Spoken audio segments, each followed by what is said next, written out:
everyone. Corey Salty True Floyd for Amerime Media here, and I wanted to talk to you guys about The Flash. If you're just seeing this, that means The Flash just came out. I had the pleasure of catching a screening beforehand, so I'm going to be talking about a few spoiler things. If that's not your cup of tea, please check out something else on our channel, and when you finally see the movie, come back. But hey, while you're here, give us a like. Okay, here we go. The Flash was a great movie. It finally gave us a chance. It finally gave us a lot of time with the character, which is played by Ezra Miller. Now, start off by talking about the elephant in the room. Let me be very clear that I do not condone or endorse the crimes that Ezra Miller is attached to, and I do hope that justice is served on his day in court. But from here on out, I'm going to be discussing his performance as an actor. With that being said, I think his performance was actually phenomenal. Now, due to the context of the film, where yes, it is a version of the Flashpoint paradox, its very own version of it, which it also involves him running into a younger version of himself. So you don't have one Ezra Miller, you actually have two for a good majority of the film. And he works off himself very well. The visual effects are pretty good. There's a few that get into the uncanny valley. It's all good though. When it comes to showing off his speed, they definitely took pages from the Fox-led X-Men movies with Quicksilver and elaborated a little bit more on it, and it looks really good. Also, you get one more cameo, a couple more shots of Ben Affleck as Batman and one Gal Gadot as Wonder Woman, which, in case you don't know, Gal Gadot will no longer be playing Wonder Woman, and Ben Affleck will no longer be playing Batman. But we do get Michael Keaton Batman for at least one more time, and it's worth every shot of it. Now, the film shows how they're supposed to be operating in this current version of the Justice League, even though there's no Cyborg and no Superman. But you get a small sense of unity, especially when it comes to lives being on the line. And I think they do portray that in a really great fashion. But all at the same time, the overall issue is Barry Allen still isn't able to exonerate his father from the crime of killing his mom because the evidence just doesn't help out. So, of course, he tries to run away from his problems, and in the process of being the fastest man alive, he stumbles out and ends up causing a time bubble. A time bubble where he literally runs to the past and tries to rectify a few things.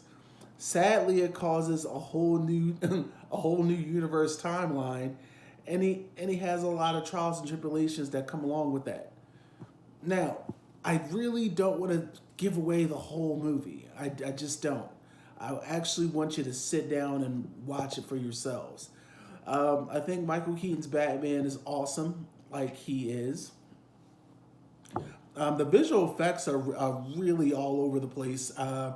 There's only a few that get into that very uncanny valley territory, and other ones where I think it's not supposed to be photorealistic, but it's good enough. There's also a good amount of Easter eggs, including a Christopher Reeve Easter egg and a Nicolas Cage Superman Easter egg. Oh my goodness, it was worth it. I kind of want Ezra Miller to play the Flash again. That's how good his performance was. Because we didn't just get the smart ass nervous kid. We also got a lot of depth, a lot of emotion, really strong performance. I really hope that they get their stuff sorted out. I know what he's accused of is and has done is some really wild stuff, but Hey, Robert Downey Jr. can make a comeback. So, and Ezra Miller's a young man. He can't. I mean, he's a young person. He can come back. But I think this is the strongest, one of the stronger DC outings since James Gunn's Suicide Squad. I think Matt Reeves' Batman was pretty good. It was pretty solid, and Black Adam was just an absolute failure that stunk so bad it didn't help Shazam: Fury of the Gods. This is a very interesting note. The last one of the last huzzahs of this turnaround, but this film is also set up to roll on into James Gunn's new universe. And I think that's where a few of the reshoots went towards, because there's a few setups at the end. Also, I know they said they could. A lot of people wish that they could have just reshot the movie. This movie was done filming in 2021, and its tag is already $200 million. So, and with the way the movie's shot, you'll see why they just can't go back and reshoot everything. I think this film is going to do moderately well. I definitely think it's going to be a hit. Not sure if it's going to be one of those billionaire blast off movies, but I think we're at least looking at $500 million, maybe more. I can only hope. Um, Everyone's acting performance was good, and a big shout out to Michael Shannon, who's actually grown on me as an actor. I didn't never really liked him too much, but he's starting to grow on me more and more. It was very good to see him again, and I'm really, with everything going on with outside of the film, I was just very nervous walking in. But man, this was a fun movie. It was action, it was laughter, there was a lot of strong emotions. I definitely felt some sort of way. And I would love to visit this character again. It would be a bonus if it was still played by Ezra Miller.